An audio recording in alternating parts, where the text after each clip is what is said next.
Purposely. Your life, God's purpose. Listen at purposely.com.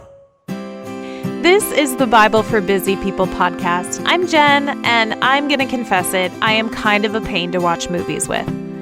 I really like to quote movies that I know by heart, and you really don't want to sit next to me at Christmas time when the movies are on, because I'm quoting every line.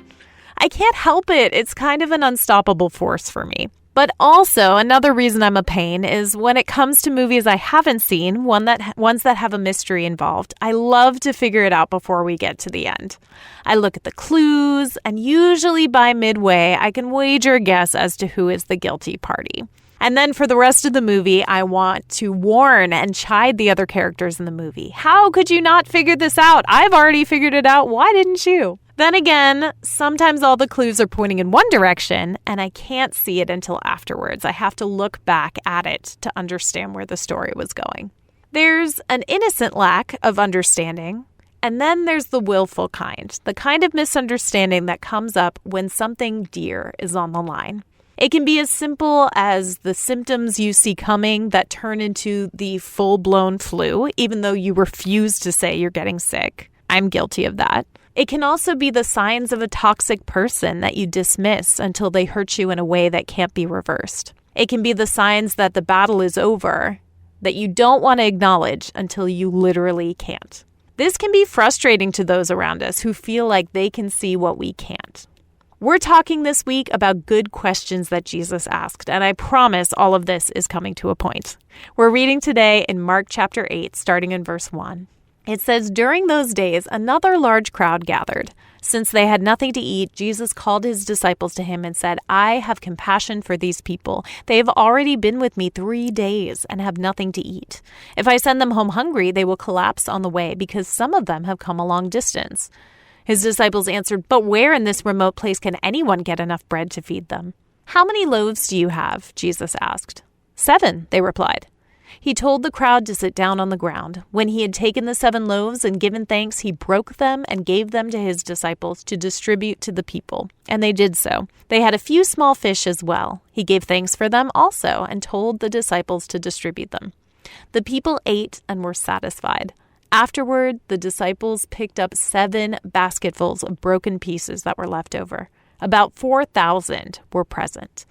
After he had sent them away, he got into the boat with his disciples and went to the region of Dalmanutha. The Pharisees came and began to question Jesus. To test him, they asked him for a sign from heaven. He sighed deeply. Don't you know that kind of a sigh? And said, "Why does this generation ask for a sign? Truly, I tell you, no sign will be given to it." Then he left them, got back into the boat, and crossed to the other side. We'll stop there for a minute. But this story doesn't start with the miracle. It starts with Jesus' compassion for the real needs of the people. He didn't stop just by meeting spiritual needs. He also met physical, mental, and emotional needs too. This is significant. How can we say that we love people if we only care about their future, whether or not they go to heaven, and not their present situation?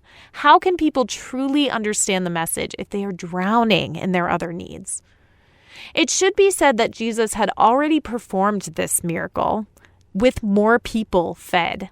And yet, as if completely forgetting that, the disciples panicked at Jesus' suggestion, wondering how they could possibly get enough food for all those people. They had already seen the evidence of Jesus at work, and they still could not get past the problem. Frustratingly enough, the first thing the Pharisees demand from him when they went to a new place was to ask for a miracle. Surely they had heard about the things Jesus had done, but as we've seen throughout the Gospels, Jesus' miracles did not happen among those who didn't have faith. The Pharisees didn't ask out of need or out of belief, but out of skepticism, and Jesus didn't respond to that. David Guzik says in the Enduring Word commentary, Jesus refused because his miracles are not done with the intention of convincing hardened unbelievers. Instead, Jesus did miracles to show the power of God in the context of mercy. Those who believe that if people see enough signs, they will come to faith presume to know more than Jesus did. He condemned the generation who sought a sign. That leads to the next part of Scripture. In verse 14, it says, "The disciples had forgotten to bring bread, except for one loaf they had with them on the boat.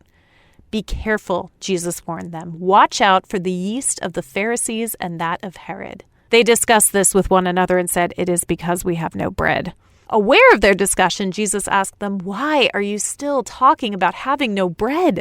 Do you still not see or understand? Are your hearts hardened? Do you have eyes but fail to see and ears but fail to hear? And don't you remember when I broke the 5 loaves for the 5,000? How many basketfuls of pieces did you pick up?" 12, they replied. "And when I broke the 7 loaves for the 4,000, how many basketfuls of pieces did you pick up?" They answered, 7. He said to them, "Do you still not understand?" The disciples' response, again, to do with what was right in front of them, a superficial problem and one that was small when it came to Jesus' power, seemed to push Jesus to a point of frustration. He pointed back to the evidence of what they had already seen. It was never about the bread. The Enduring Word commentary makes the point that leaven is not just yeast, but leftover yeast. Just a little could cause dough to rise. From what I've read in the tradition of Passover, those that observe will purposefully remove all leaven from the home beforehand to avoid accidental exposure to leaven.